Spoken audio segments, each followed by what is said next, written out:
What is up, everybody? Welcome back here to the Dabby Row YouTube channel. I'm your host, Kevin Coleman. We're back. We're going to be doing a Dynasty edition today. We're going to be looking at 4 assets you can go out there and acquire if you are in a win now mode. Maybe you're sitting at that 108 to 111, somewhere in there, and you're looking for that piece to put you over the top. Or maybe you won your league last year and you're like, hey, who can I go out there and grab? Who's that guy that can help me repeat, or whatever the case may be? So we're going to be looking at that. We're going to be looking at a player per position. We're going to be looking at actual Dynasty trades that have happened within the last 2 weeks within dynasty leagues out there. And we're going to be looking at ADP and giving a little bit of actionable takeaways. So that's what we do here on this channel. Try to give you guys some actionable takeaways. So some actual, like, hey, what can we do? How can we acquire these guys? Not just tell you to buy them, but tell you how much, where is that at? Where's he at in our rankings? That's what we're looking here for on the channel to help you guys win your league. So while the intro is going, hit that like and subscribe button, and I'll catch you guys on the other side.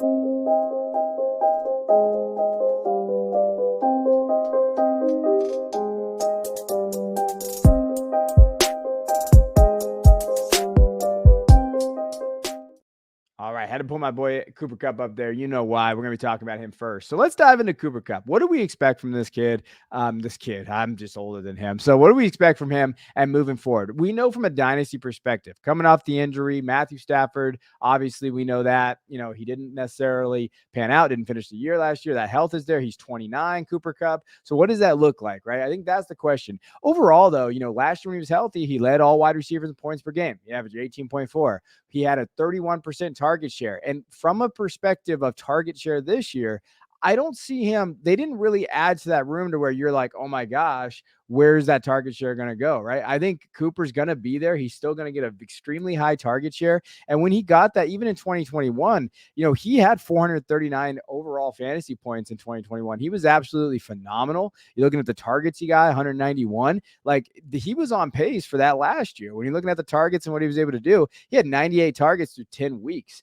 That's the target share we want, right? So the big question is his health. I think he's going to be healthy. Now, is Stafford healthy and everything? Hey, they got Stetson Bennett, and you guys might laugh, and again, I cannot believe I said that. Like, that's an upgrade from what they had last year if Stafford was going to miss time. Now, as far as where he's going right now, Dynasty rank is wide receiver 17 for me. And consensus wise, that's kind of where he's going. Dynasty ADP, this is the ADP. Thank you to DLF.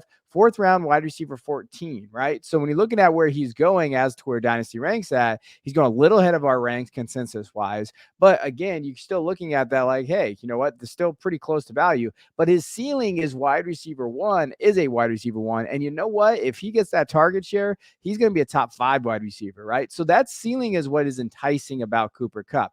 Now, when you look at what he's going for, not bad, right? So Darrell Henderson and Cooper Kupp. Darrell Henderson's a throw in. I don't know why you throw that piece in. So basically, Cooper Kupp for George Pickens, Isaiah Likely. I like Likely in that system. I think that 12 personnel. I have an article coming out for Football Guys here pretty soon about Lamar. I like it. But again, for George Pickens and Likely for Kupp, if you're a contender, you go grab Kupp, right? Like, if you think he's going to act that for the next 2 years and have that elite production, you're hoping Pickens ever reaches that kind of target share in Pittsburgh, which he probably won't. Cooper Kupp for the 112 and 212. So this happened before a rookie draft. But if you think about who the 112 and 212 are consistently, that's a hell of a deal. If you still haven't done your rookie draft and you're sitting there and you won your league and you have those 2 picks, you go grab Cooper Kupp for that. And then Isaiah Pacheco, Cooper Kupp for Jordan Addison and Tank Bigsby. Now, I like Addison and Bigsby, but again, remember, we're talking about win now, competing. Is Addison going to do that? Many think he's a wide receiver too. And then you have Tank Bigsby, who could step in there. But you're looking at Isaiah Pacheco, who did do well last year. And, to people's credit, they kind of gave me shit for my ranking of him, and probably, for good reason. But you have him and Kupp that could win you your league, right? Now, this is more of like definitely a win now attitude. This is probably the pay high for him, but those other deals are something that you can know. Now, when we look at the next guy, I told you guys I was going to give you a quarterback. I still think Aaron Rodgers is a buy to me. Like, I think when you're looking at it, if you need that quarterback too, especially because a lot of guys are going to get off of him. They want to get off that age 39. They think he has that decline, right? We know when you're looking at it from a points per game last year, he was quarterback 21. He did finish as quarterback 13 though. And again, he averaged 6.8 yards per pass attempt. Not the greatest, but he's in that new offense. You like him with Garrett Wilson. Everybody's buying those weapons around him. Brees is there. He's coming off the ACL, and you can still see him get involved there. I think Aaron Rodgers still has a good season left in him, right? And when you're looking at what he could be, right now his dynasty ranking and his dynasty ADP are pretty close. Quarterback 24 to 26. But, the low ceiling here is a low-end quarterback 1. if he can hit that points per game and get that up a little bit, you're still trading for a guy that's going to finish as what, 12, 13 in that area. And if you're in a super flex and you need a solid QB2, based on value and what he's going for, you could go get that quarterback too that you need, right? So when you're looking at what he's going for, and again, some of these deals you might not like, some of you that you might like. I'm not telling you that you have to go out there and get them, but hey, Trey Lance for Aaron Rodgers. I think that's the ultimate win now kind of trade. Lance's value is really, really down. I think quarterback 18 is where he's going right now.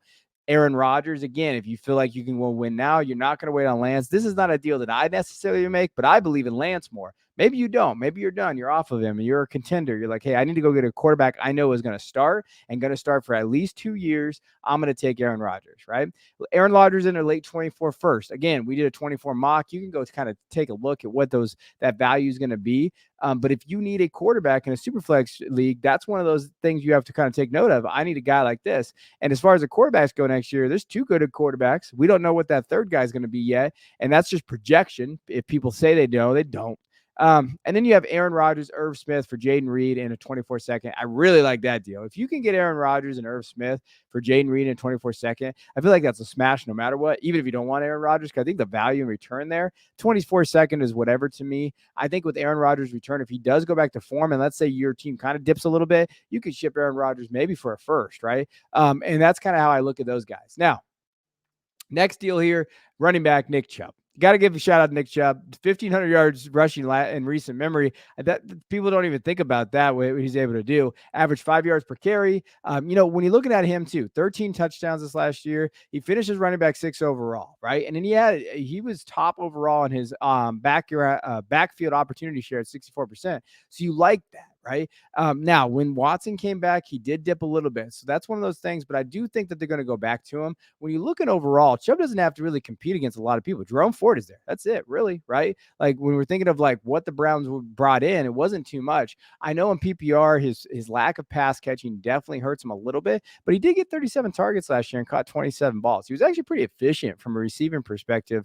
Only had 1 touchdown there, but again, 1,500 yards rushing, and it doesn't look like he's going to slow down from efficiency metric. And from a volume metric, he has it. He's going to get volume, right? So if you're a contender, you need a running back. This could be the guy that you get. And we know that, hey, 27 is where people aren't going to want to buy a running back. So you can maybe go get him for value. Right now, for me, Dynasty rank of running back 12, maybe a little high for some, but I just think he has 2 very elite years of production left. Right now, he's going as running back 15 in the 6th round. And then he could be a low end running back 1, right? Finished already a top 6 last year. And when we're looking at this, he could be a top 10 guy again, based on just what you're looking at, in terms of like his volume, his efficiency metrics in that offense. They could lean on him a little bit. No one behind him. No, in an offense that I think they are going to go to more Watson and more pass friendly. But again, the volume's going to be there. We're not talking about him having to compete for volume. Now, as far as deals going right now, Nick Chubb for Deion Jackson, Godwin, and Bryant. Yeah, I'll smash Chubb for that all day if I need a running back and I'm on a contender, right? Deion and Bryant or whatever the throw-ins. Godwin, I mean, I like Godwin, I do. And I understand selling a wide receiver for a running back because not in vogue right now. I don't care. Give me Chubb here in that volume. Nick Chubb for late 24 first. I think that's a fair value for what he's going for, right? And then Nick Chubb for Travis Etienne is an interesting one because in Dynasty, people are going to always lean towards Etienne. And based even on my own rankings, Etienne is higher. That's more of an age factor and everything there. We've been talking about Etienne and that Tank Bigsby stuff, and we've talked about Tank Bigsby maybe eating into his workload a little bit. So again, that's one of those things when you're looking at it as a manager. If I have Etienne on my roster, am I comfortable with Tank being there and kind of that passing room and where this is going to be? Or do I want to go get Chubb for 1 year, right? I'd probably lean Etienne. But again, I give you these deals to show you not necessarily what I would do. But if you have these guys and you feel like, hey, Etienne is someone that I want to pivot off of, maybe get Chubb in something extra. You probably could get something extra for Etienne based on what his value is right now. All right, last guy here, tight end. I'm going to go Darren Waller. And this isn't one that like I love too much. He had back-to-back 1,000-yard seasons in 19 and 20, but he missed some games these last 2 years. He had that hamstring, and hamstrings are tough. I get worried about hamstrings, but he's productive when he's healthy, right? And the thing is with the Giants, he's going to have opportunity. I think that's the biggest thing for me when I'm looking at the New York Giants roster and who's going to be there. Now, everybody that watches this channel or consumes my content knows that I really think Jalen Hyatt could actually be interesting to add because of the lack of, hey, who is this guy, right? I think Waller sets that tone for them too. So when you're looking at like, hey, Hyatt offers that kind of deep threat that they don't necessarily have. Waller offers that targets. Daniel Jones can just pepper him with targets. We're going to see a target share that's pretty high. They need guys like this if Saquon holds out, whatever the case may be. Waller is an interesting, deep ad. I could have added somebody else on here, but when you're looking at his dynasty rank, tight end 16 for me. He's going around tight end 10 though, so he is going a little earlier than I necessarily would draft him. His possible ceiling is a tight end 1, but everybody's possible ceiling is tight end, from 5 to 12 can be anybody in the league, so that's not too high. But he can be in there, and for win now teams that maybe need that tight end position that don't have one of the top 5 guys, Waller could be an interesting ad. And when you look at his price, he's actually going for pretty cheap-ish. Whether you want to go give Zay Flowers for Darren Waller, I think that is the question you have to ask yourself for that rookie wide receiver, essentially the 109 and 110 for Waller. This other deal, though, KJ Osborne and Greg Dulcich for Darren Waller and Alvin Kamara, that is a smash win now side, right? We know Kamara is going to have his legal issues, whatever that is going to be. But if he misses just 6 games, then you get Waller. And let's say Waller does start putting up top 8 numbers, and then Kamara comes back and smashes that. You're looking at a high-end running back 1, maybe, right? Or running back 2, even if it's, worst case scenario, he's in there with Waller being in a top 8 category. I like that idea there. And I like that move. And then Darren Waller for Irv Smith and Roschon Johnson. Again, I don't know the Irv Smith love. I get it. I know that he got a sneaky landing spot. Everybody likes that. Roschon is one of those guys that I'm not as high on as others. Obviously, I have him pretty low on my rankings. But if you can go get Darren Waller for those guys, I think you have to if you need a tight end, right? Let's say it's tight end premium or whatever the case may be. Now, again, all of these deals, as always, when I always mention this, 12-team Superflex PPR 6-point passing touchdown, right? Like that's the standard. That's what we're looking at with these deals. Now, if you guys need if you're like, hey, I need some help, just come and DM me on Twitter. You can find my @ right there. Say, hey, what do you think about this deal? I'm always here to help. But also, if you join our Patreon, we're not just Devy, we're also Dynasty, and we just created a Dynasty Devy sheet that has hundreds of people ranked. And it gives you dynasty rankings, Devy rankings, all of the case may be if you like all of it, right? So we're here to help you with all formats of fantasy football, not just Devy. So we appreciate you guys. Hit that like and subscribe button before you get out of here. Leave a comment. I get lonely out here. Give me a comment out here. Who are some pieces that you're maybe moving? Would you do any of those deals? Let me know in the comments below so I can talk to you guys. As always, I appreciate you. I'll see you guys next time.